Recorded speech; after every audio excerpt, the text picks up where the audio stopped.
You're listening to the Valley Current.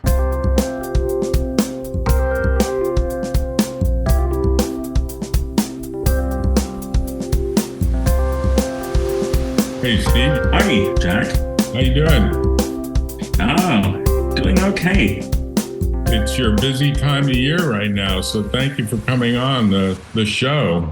Thank you for having me, and most welcome.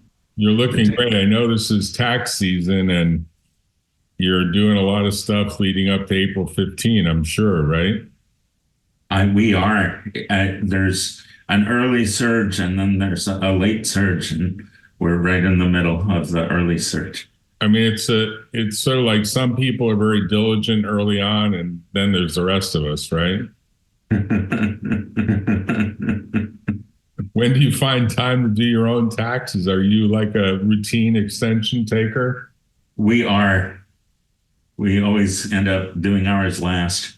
Right. It's like the shoemaker and his or her shoes these days. Although I haven't seen a female shoemaker ever in my entire life, but maybe someone will say, oh yeah, they exist somewhere. Our numbers are usually smaller and less interesting than the clients. And we've got strong habits. And so it's pretty effortless to do our own taxes, whereas the client taxes can be quite interesting. Now, I sent to you, and the topic today is detecting embezzlement, because I sent you an article about a law firm that had been embezzled several $1 million by essentially a married couple that were acting in some financial role, chief financial officer, and the spouse was some other sort of financial person.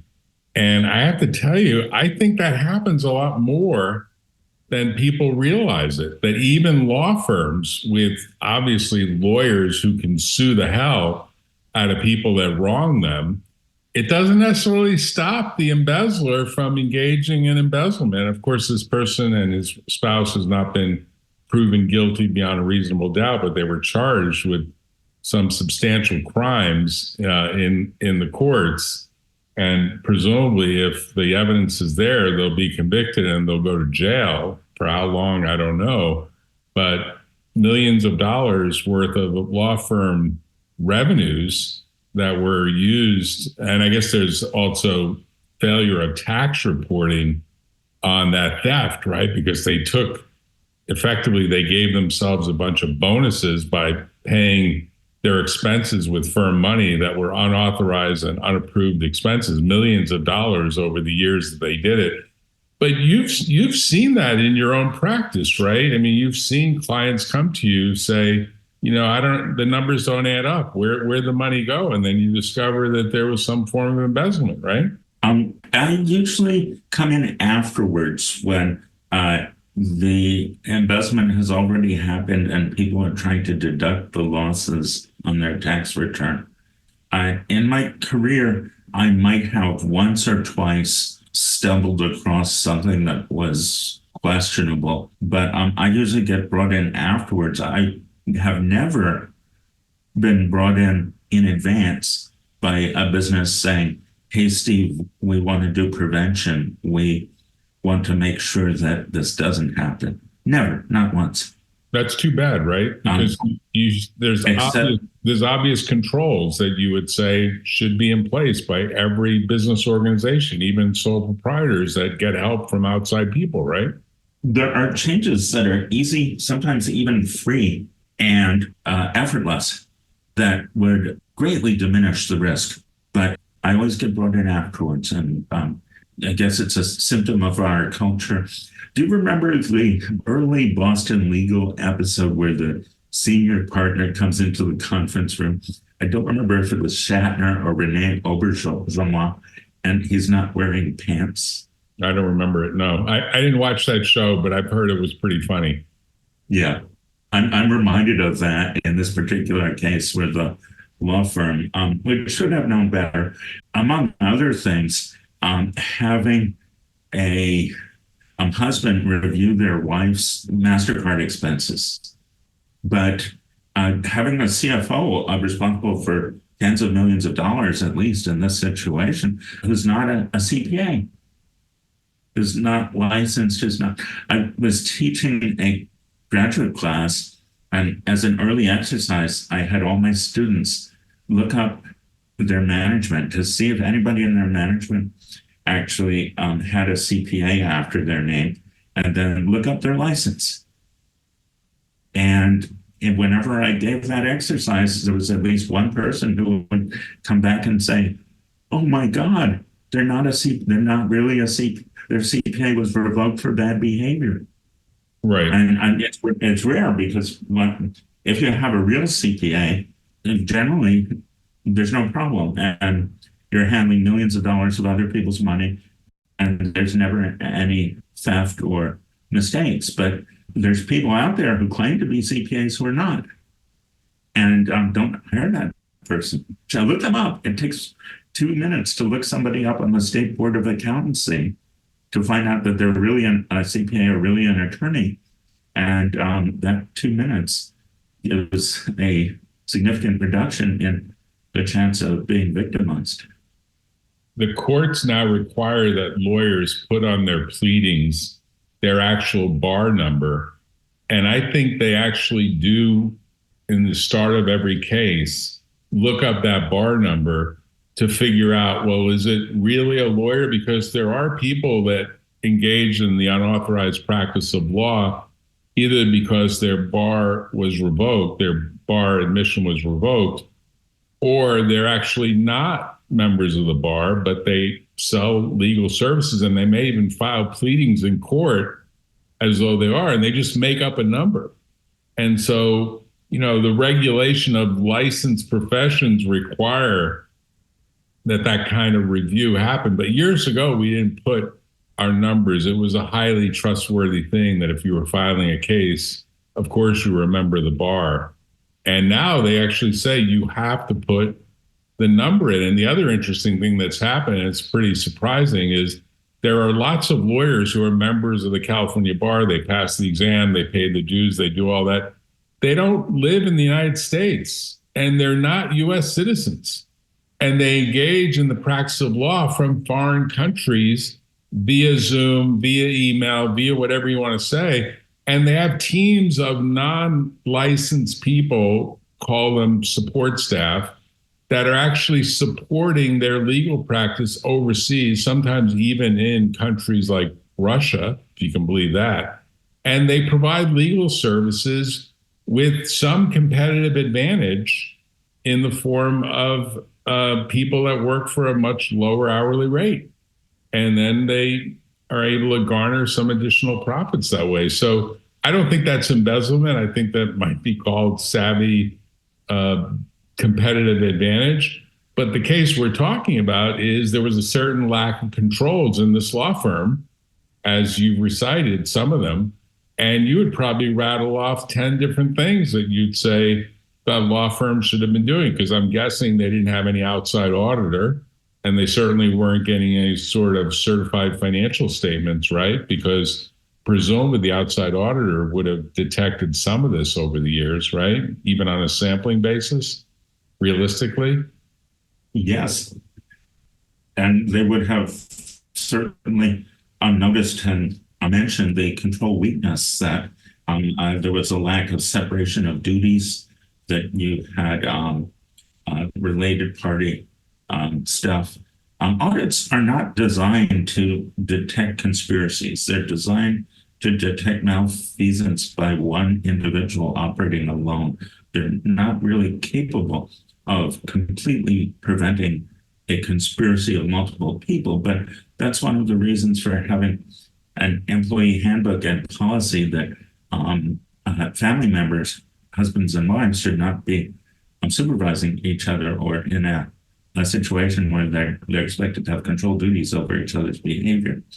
Even a company that has maybe 2 or 3 people can still have effective separation of duties, for instance, through the use of contractors, so that the bookkeeper, the owner of the company is generally considered trusted because they're not going to steal from themselves, or it's relatively unlikely that they would be motivated to steal from themselves, except under some pretty weird situation. I would wonder what the likely defense will be of this married couple, if they have a defense at all. Will it be like, hey, these were all reasonable and necessary expenses for business development at the firm or something like that? I mean, it sounds pretty amazing, right? I actually sent you another article that you might not have had a time to read completely that presented some defense. Apparently, all the male partners in this law firm were given permission to run huge personal expenses through their company credit cards. And so the enforcement against the female wife was sexual discrimination. And there's a potential countersuit there that, hey, if the male partners were allowed to take 3-hour lunches at golf games and put them on their credit cards, then discrimination for the company to claim that she misbehaved when there was no employee handbook or policy that explicitly told her that she can. So don't you think this whole fight will generate so much mud that will highlight to the IRS and to the state tax auditors, in this case, we're talking about the state of New Jersey, that there probably was a lot of abuse of tax deductions, both federal and state, designed to really lower the tax bite that the firm and the individual partners would otherwise have achieved, right? Or otherwise would have had to pay. That's an interesting question. And that certainly seems to make some sense.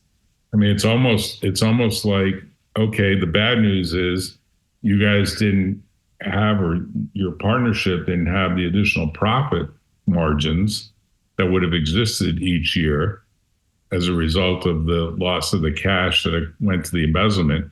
But the really bad news is that now there's going to be 5 or 6, I mean, I don't know how far back the IRS can go when you have a situation where there's that kind of abuse over the years, and now presumably 2 witnesses that would love to be whistleblowers on these partners to get some leniency in the way in which their case is prosecuted, which is like even more bad news for the law firm as well, right? Yes, absolutely. Many victims of embezzlement are too embarrassed or reluctant to come forward. Right. So how long can the IRS go back when there's that kind of abuse of expense taking? Like, how far back can the IRS go in looking at tax returns? Depends. So if tax returns were never filed, for instance, say an S corporation that's supposed to pay minimum reasonable compensation to its officers and fails to do payroll whatsoever, then the statute of limitation never started, and it's possible to go back forever. Okay, but if they file tax returns, if they did file tax returns, they're not accurate. That were not accurate, then 6 years is usually the farthest back that they will go. Right. So this firm could be looking at audits of their 2022, 2021. I assume they haven't filed 2023 yet. 2020, 2019, 2018, 2017 tax returns, right? And there could be substantial penalties as well, right, for the non-payment of taxes?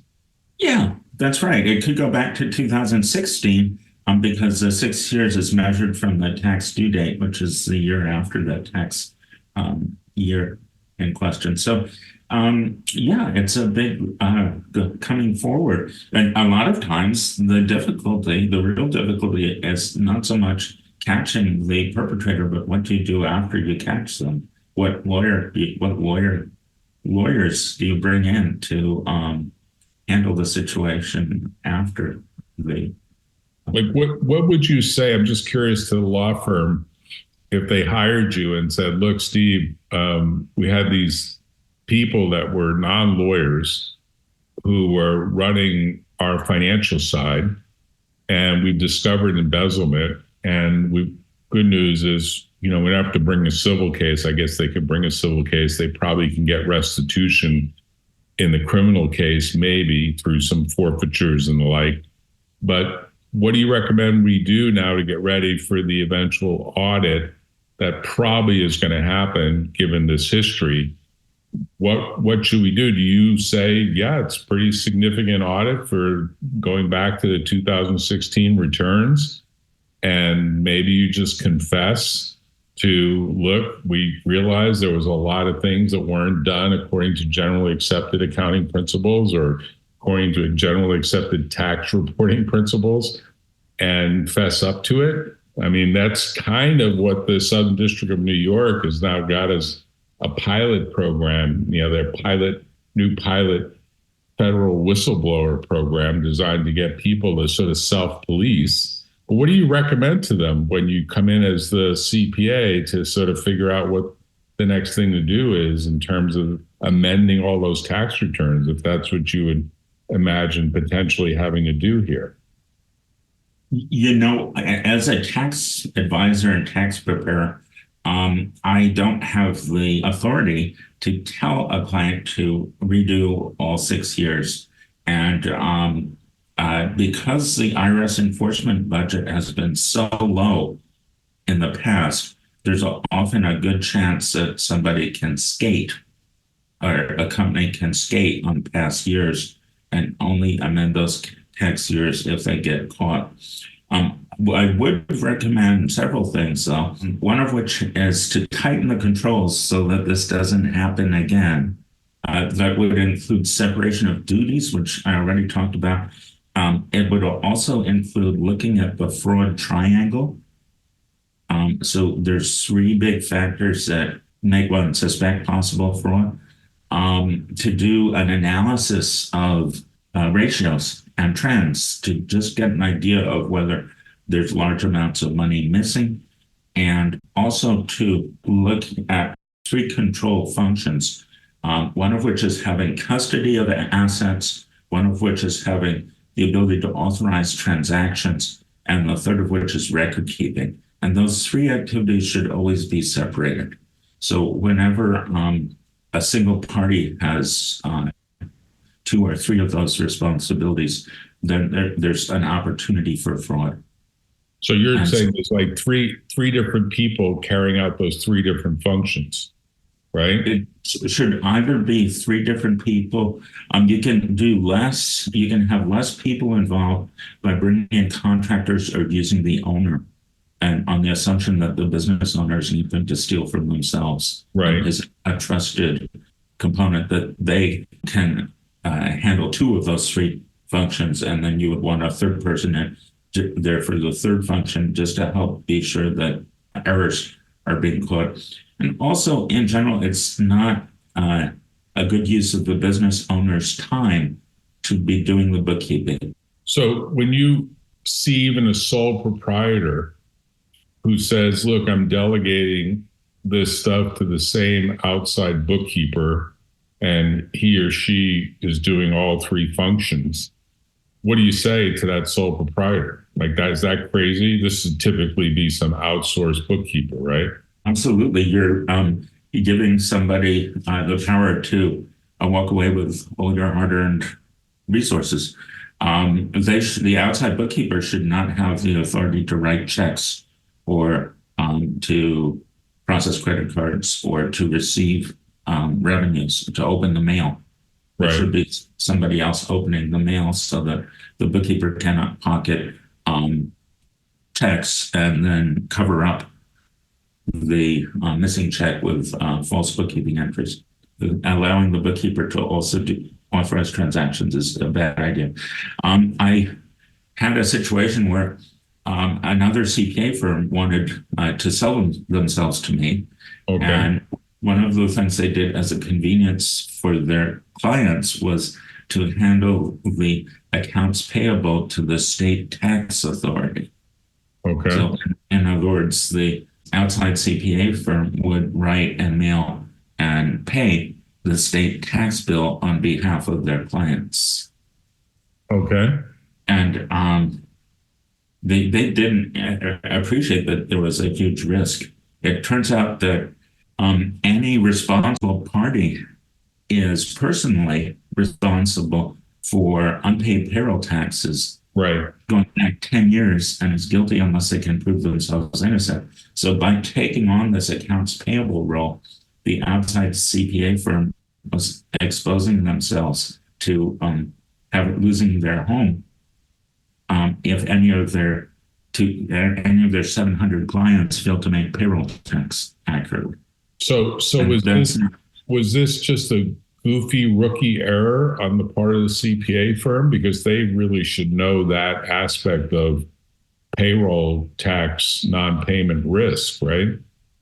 They should have, but they didn't. It was a very experienced senior CPA who maybe never learned this particular issue, but they should not have been taking on any role other than they shouldn't have been taking on an accounts payable role. So they probably thought to themselves, we're just going to get very sticky with the clients so that we really have them continue to have us as their provider. So, we're doing more and more activity, but you're saying that's generating more and more risk, right? Absolutely. And eventually, if they continued, they would get burned. Maybe that's why they were trying to sell the business to me, is because they were starting to have problems. Oh, so you identified this as, like, in some ways, successor liability that you might pick up if you went through the transaction, right? Right. Payroll tax is an extremely high risk area. Having payroll processed by anybody other than Paychex or ADP is extremely risky. Right. Paychex and ADP have SSA 16, SSA 19, SSA 21, and SSC1 certifications. And it costs a large amount of money to get these certifications. And fly-by-night payroll services do not have the same level of quality.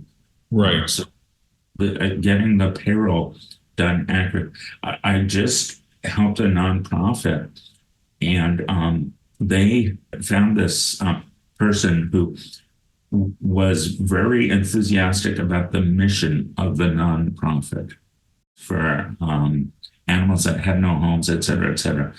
And so when a role came open to manage the payroll for the nonprofit, well, she had done payroll work for some other company, and so they hired her. Mm-hmm.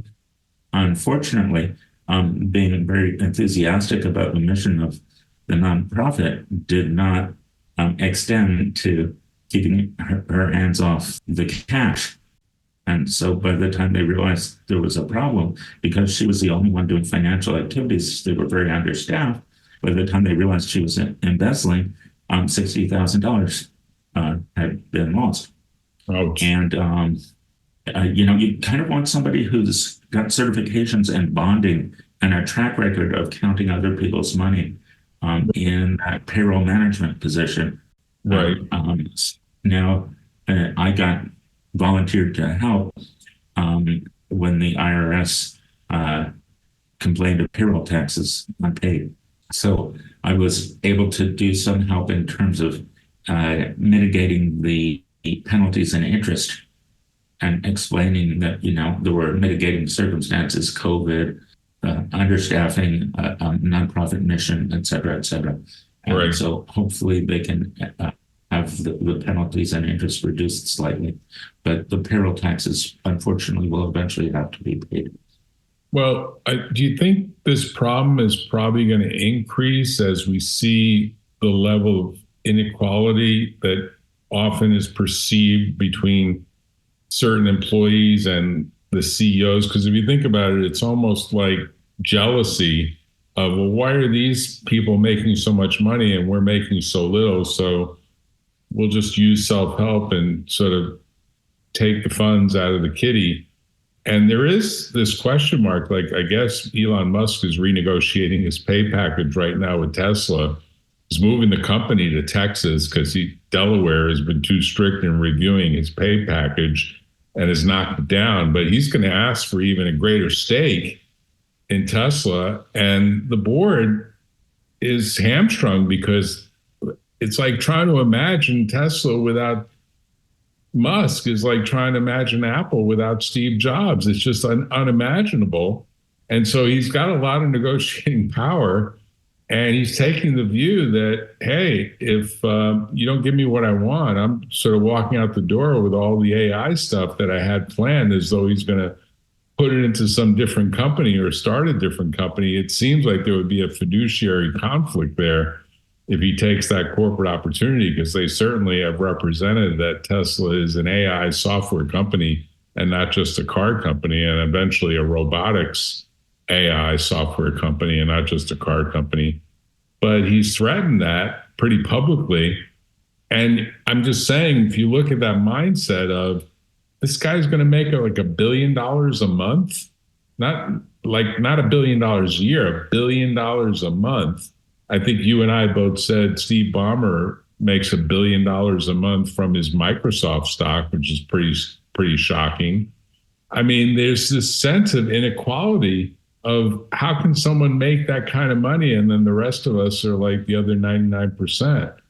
And I'm curious if you think that's going to inspire many more instances of embezzlement or other wrongful conduct where people just say, it's unfair that I don't make as much money as I should, because they're all jealous of these mega billionaires that continue to make huge and growing salaries. Or do you think I'm absolutely out of touch here? No, opportunity is only one of the factors that motivates fraud, and a rationale or justification, a psychological notion that somehow this behavior is okay. Right. For instance, in this law firm, the idea that, well, the partners are spending huge personal expenses on their credit cards. Why can't we? Right. That rationale or justification is one of the three motivators, as well as potential need. So, for example, somebody with unexpected medical expenses might potentially be a fraud risk. But certainly, that's the whole Breaking Bad story, right? Where the guy decides to go in the meth creation business because they don't have the money to pay for his cancer treatments. That's the whole storyline around Breaking Bad. Yeah. And it was a pretty amazing story. I don't know if there was any truth to it, but certainly it's pretty amazing. You mentioned that maybe it's the idea, the motivator might be that it's unfair that Musk makes so much more money than I do. Well, what about that he's not going to miss it if I take a little? Right. So all this brings to mind something, Steve, that I saw recently. I'm going to try to put it on the screen. And we can end with this because it was pretty shocking. I don't know if I can do it.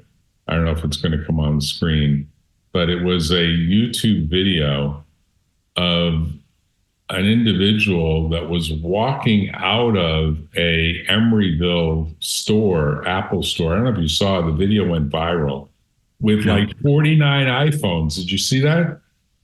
No. Let me show you this. It's pretty shocking. Let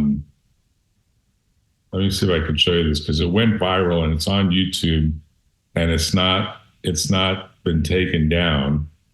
And then there's been a lot of stories of why didn't the police actually stop it? But the police had a car that was kind of what they call a decoy car or a ghost car. Like there was no person in the car. So let me just show this video to you, because it happened relatively recently, and it sounds like you didn't see it in the news. So I think you're going to be pretty shocked by it. I certainly was shocked by it. Yeah. While you're working on that, let me mention that payroll is a very high-risk area. Ghost employees are a common source of fraud, and that's when an employee quits, but the employee's manager doesn't report the departure, and instead he or she cashes the checks. It was about a week ago. So hang on a second. Let me bring it on the screen. I think you're going to be floored. I was floored. Someone sent it to me and said, it's like the Wild West out here. And I was like, what? And then they showed me this video. So let's I think you're going to be pretty surprised. And it was 7:30, dozens of iPhones stolen right from an Apple store in the East Bay. I want to show you now some video from the Bay Street location in Emeryville. You can see here the man in all black grabs the phones from the display tables, puts them into his pockets, and then he walks out of the store. He also walks past an Emeryville police car before getting into a Hyundai Elantra. Now, we have since learned, though, that there was not an officer in that patrol vehicle at the time. So I don't know if you got it, but he had his car double parked on what is like a major street in Emeryville. And I think it took him 2 minutes in and out of the store to get 49 iPhones. I think the average price of an iPhone these days is close to $1,000. So it's $49,000. Let's call it $40,000, even if it's $800 a phone. I don't know that those phones will work, but they certainly can work as Wi-Fi devices, even if they can't work with a cell chip in them.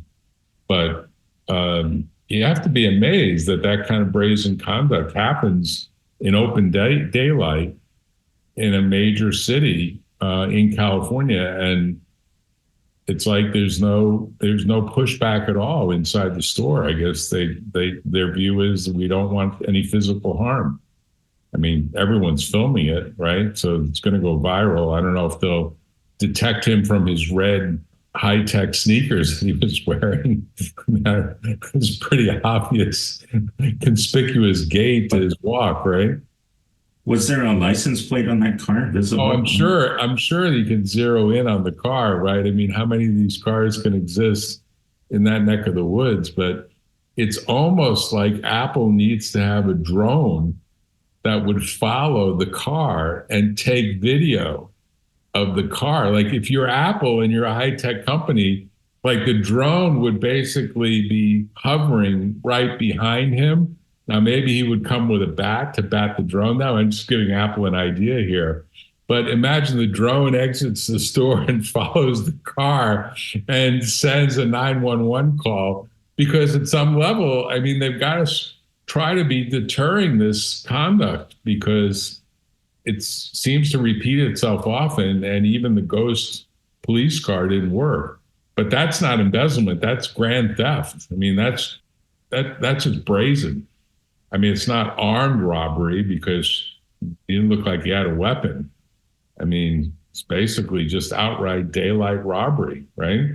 There is another competing video that happened in Pleasanton where it was a consignment store. Did you hear about this one? And the consignment store owner, let me show you this. The consignment store owner pushed back and actually had a weapon. So let's see if I could find this one too, because it's really an interesting one. Pleasanton consignment store, literally almost in the same time frame. This should be very careful. Okay, hold on. Let me put this on the screen. Because bad things can happen. Robbers storm a consignment shop in Pleasant Hill, and they get more than they bargained for because a worker was armed and ready to act. Our crime reporter, Henry Lee, live now at the Pleasant Hill Police Department with the details. Henry. Yeah, these guys probably didn't expect to stare down the barrel of a gun after they invaded this consignment shop. They were back outside in less than 30 seconds. I showed him my gun, and I told him to stop it. I have a gun. This is the moment a group of would-be robbers came face to face with 73-year-old Albert Marcoux's .38 caliber revolver. They ran because they saw my gun, and I was, serious about it. They panicked. Yeah. The state's consignments on Contra Costa Boulevard in Pleasant Hill, which sells jewelry, rings, and watches. Surveillance video shows this woman walking through the store. Marcoux says she was a scout, scoping out all the security cameras while on the phone with the young men. Here you see the woman walking out and stalling, trying to keep the security guard from shutting the door to let her friends in. But they force the door open and bum rush their way inside. One guy's carrying a sledgehammer. After a worker screams, Marcoux makes his way to the jewelry section, as do the intruders. Marcoux then pulls out his gun. The group scatters out of the shop and climb into two Infiniti Q50s, one white, the other black. But almost immediately, a Pleasant Hill police cruiser pulls up right behind them. Oh, yeah. The white Infiniti is stolen and triggered a license plate reader alert. Despite the quick police response, those Infinitis took off and the intruders escaped. Marcoux says perhaps with their lives. If they threaten my life or my life of the employees, I'll use the gun, 100%. He says he keeps his revolver on him inside the store because of recent similar incidents. This video shows two men smashing display cases and stealing jewelry at the home consignment center in Danville a week ago. I didn't want to shoot anybody, right? But I have to make a statement. Too many bad things happened. Stores get robbed left and right. The intruders had yet another reason to consider themselves lucky.